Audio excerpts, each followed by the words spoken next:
So friends, today I'm going to share with you what recipes I prepare on Gudi Padwa. So first I'm going to start with the basic which is called Waran Bhaat. So here I've taken 3/4 of a cup of tur dal, washed it really well and then soaked it in some water for 5 to 10 minutes. So this is after I've put some water for soaking. Now I'm going to add half a teaspoon of haldi powder or turmeric powder and half a teaspoon of hinga or asafoetida.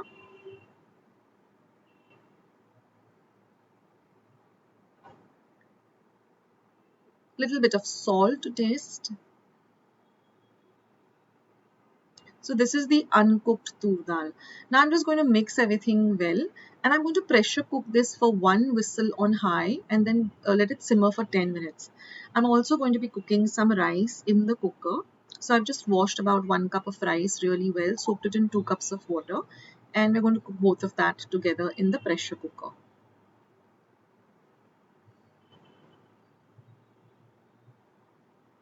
So one whistle on high and then just lower your flame to the lowest and keep it for 10 minutes. And once the pressure cooker comes to room temperature, then you can open the cooker and both your rice and your dal will be cooked.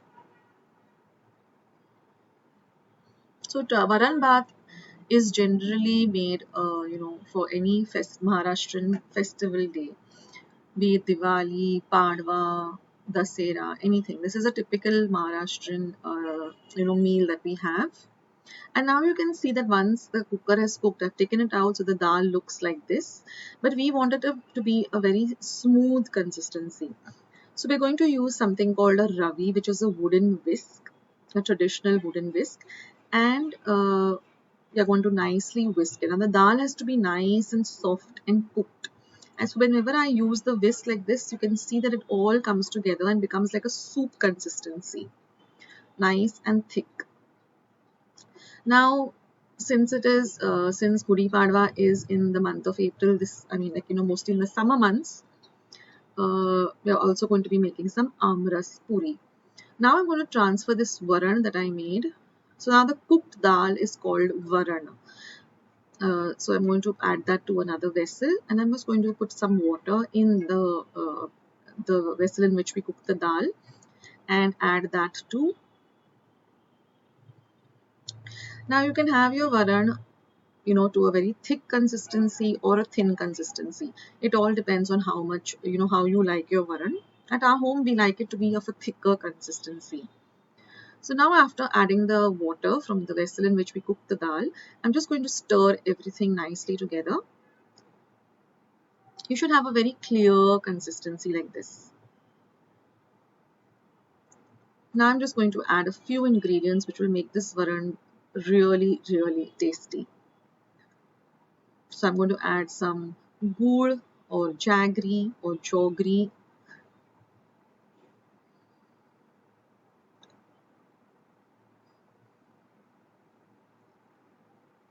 And I'm going to add a little bit of salt. Now we added salt when we were cooking the varan, but we're going to add a little more salt and stir everything together. And now you just want the gur to nicely melt in the varan and let it cook for about 5 to 10 minutes on a very low flame till it becomes a nice and thick consistency.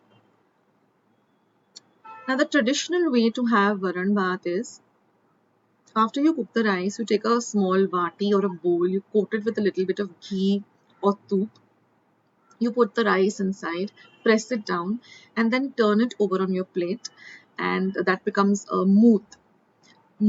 And then you're going to just pour this varan generously over that, add a generous amount of ghee or toop, a little bit of salt, and squeeze some lovely lemon juice. And you will notice that the color on the top will change to a little bit of a darker color. And then you can mix that. And this is traditionally served with some coconut chutney and some batata bhaji. And of course, since it is going to be Gudi Padwa, I'm going to also be adding some homemade Shrikhand, which I'm going to share the recipe with you, amras, and we're going to have some puris. So this is what we traditionally cook, on any festive day. Very light and very, it's like soul food. Very simple food, but very, it's really very nice. So if you haven't ever tasted Waran Bath, Batatachi Bhaji, Amras Puri, Shrikhand, then try out these recipes.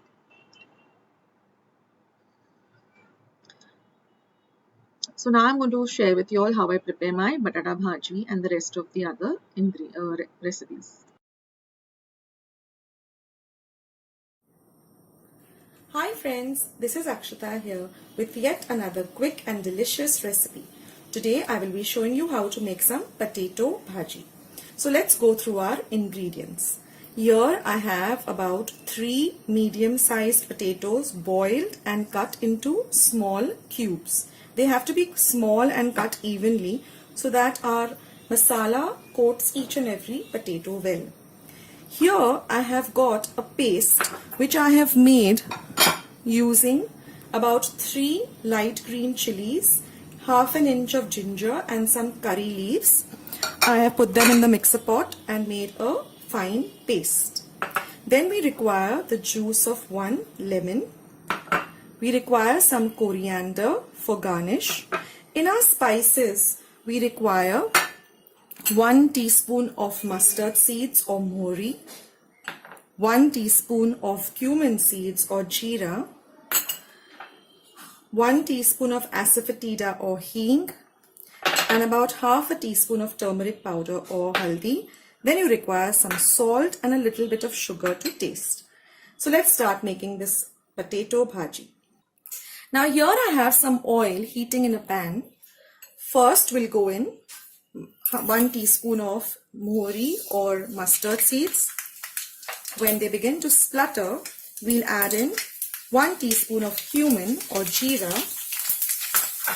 followed by 1 teaspoon of hing or asafoetida, and about half a teaspoon of turmeric or haldi. Then immediately goes in our paste of green chilies, ginger and curry leaves. We'll give this a little bit of a stir. We want these chilies to fry a bit. And then goes in our diced potatoes. We give all of this a good mix so that everything gets coated with this bagar. You have to cook this between slow and medium flame, not on high flame. And now we will just cover this and let it cook for about 2 minutes. Now after 2 minutes, we will check on our potatoes.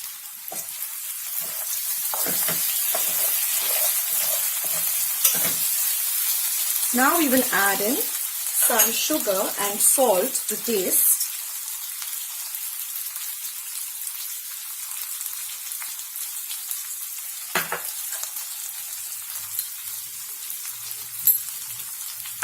And again give this a very good mix.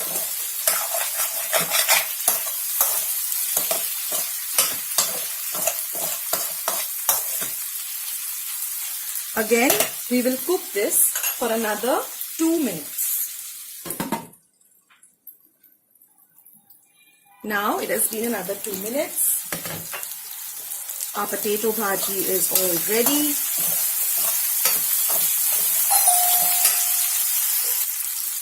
And now all we have to do is switch off our gas, pour in the lemon juice and the garnish of coriander and give it one final mix.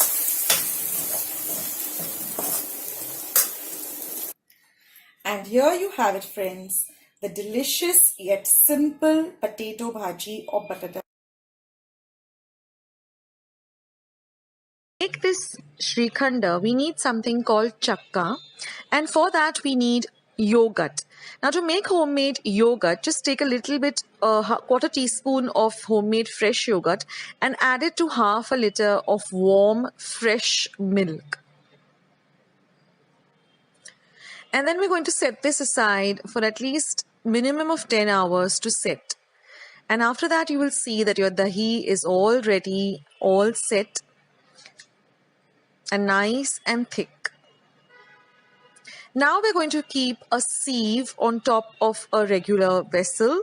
We're going to put a muslin cloth or a large handkerchief, and we're going to empty all of this dahi or yogurt, tie it up, and then we're going to let all the water drain out of this dahi. After all the water drains out, just put a heavy weight on it and keep it in the refrigerator for another 2 to 3 hours. Then it will look like this. This is called chakka. Now transfer this chakka onto a large bowl. And we're going to add an equal quantity of icing sugar or powdered sugar. So I'm adding about 1 cup of powdered sugar. You can add as per whatever sweetness you like. And then with a whisk, I'm going to whisk everything together to make it into a nice smooth Shrikhand. If you don't have an electric whisk, you can also put the entire mixture into a blender and blend it, and then use a sieve and strain it so you get a nice smooth paste, or you can even use a hand whisk. Now, since this is kesar elaichi, I've just peeled about 4 to 5 cardamoms or elaichis, and then I've just powdered them using a mortar and pestle, and then you get this very fine, fresh elaichi powder. Also, what I have done is I have soaked a few strands of saffron or kesar in 1/4 cup of very hot milk. Now we're going to continue beating this mixture till it is nice and light and smooth. So if you're buying dahi or yogurt from out, use about half a liter equivalent of dahi, which should be roughly about 2 cups or 2 to 3 cups of dahi. Now I'm going to be adding this lovely kesar or saffron. It adds a beautiful color to this Shrikhand. If you don't want to make it in this color, you can just skip the saffron. But I love this saffron color. So continue beating it till it's nice and light and fluffy. And now we're going to add our elaichi powder or cardamom powder to this mixture. And then we're going to mix everything very well together so that the entire Shrikhand gets nicely flavored.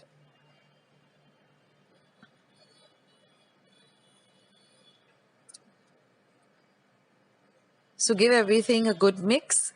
And that's it, friend. Your Shrikhand is all ready. Isn't it super simple to make?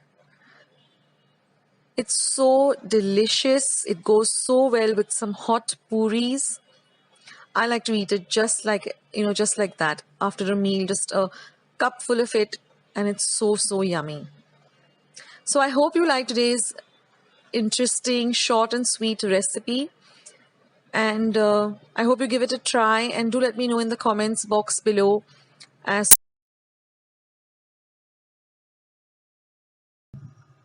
So I've just taken about 2 cups of whole wheat flour, added a pinch of salt and some water, and made a dough like this, which is very, very stiff. It shouldn't be like a chapati dough or a roti dough. It should be really, really stiff. And then I've kept some oil for heating. Then you got to just rub, grease your hands with a little bit of oil, and then just make small balls like this out of the dough, even-sized balls, and then press them down. So ensure that your hands are nice and greased with some oil, so that they don't dry up. Now our oil is heating on a low to medium heat. And now once I've rolled out, I'm just going to fry a few just to show you all on for the video. And then I'm just going to roll them out. Not too much or not too less. I mean, we don't want them very thin. They should be a little bit thick, about 1/2 inch of thickness. And ensure that your oil is also very nice and hot. And then just put them into the hot oil.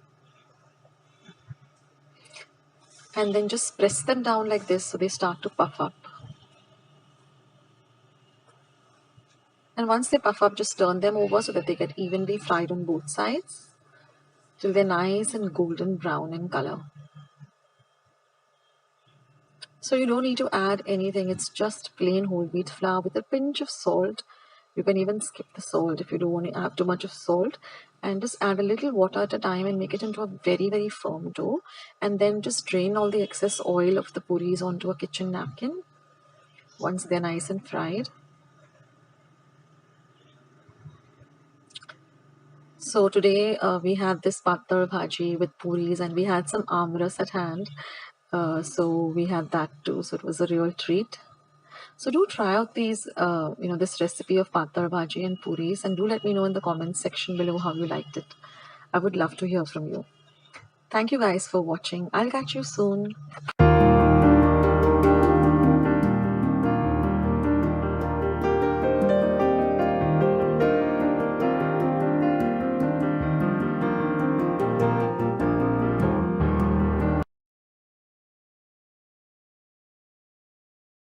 Fresh coriander, which I've washed thoroughly. I'm going to be using about half an inch of ginger.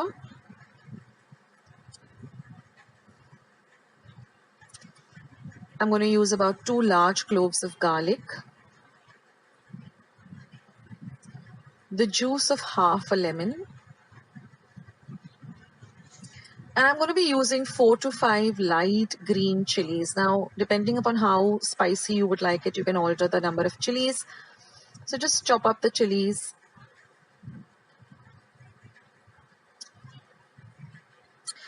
And I'm going to use some freshly grated coconut. You can use about half a cup of coconut.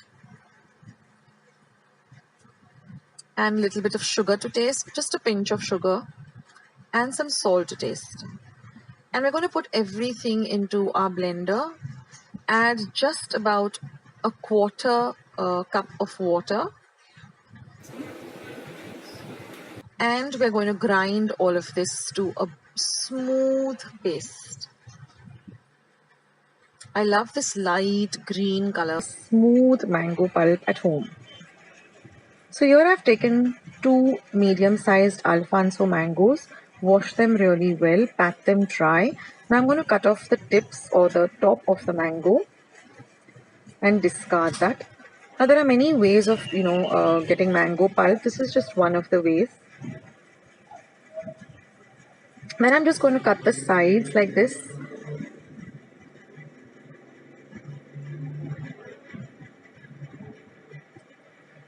And then I'm just going to cut them into small cubes like this.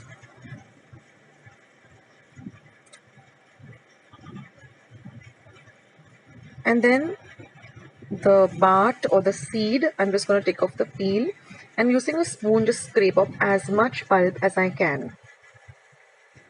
Now you can directly put the whole thing into the mixer, but I like to mash it up first with my masher and then transfer it to my mixer to get a very, very smooth paste.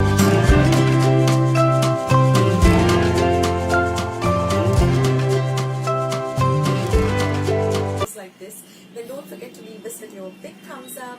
Also, by clicking the thumbs up icon, also don't forget to subscribe to my channel and become a part of Akshata's recipes. Once you have subscribed, there is a small little bell icon that will pop up, so just click on that. That way, whenever I put up a new recipe or a new video, you get a message for the same. So on that note, I'll say bye and I'll catch you in my next video sooner than you think. This is Akshata saying bye, take care, stay healthy, stay fit, be kind and loving to one another.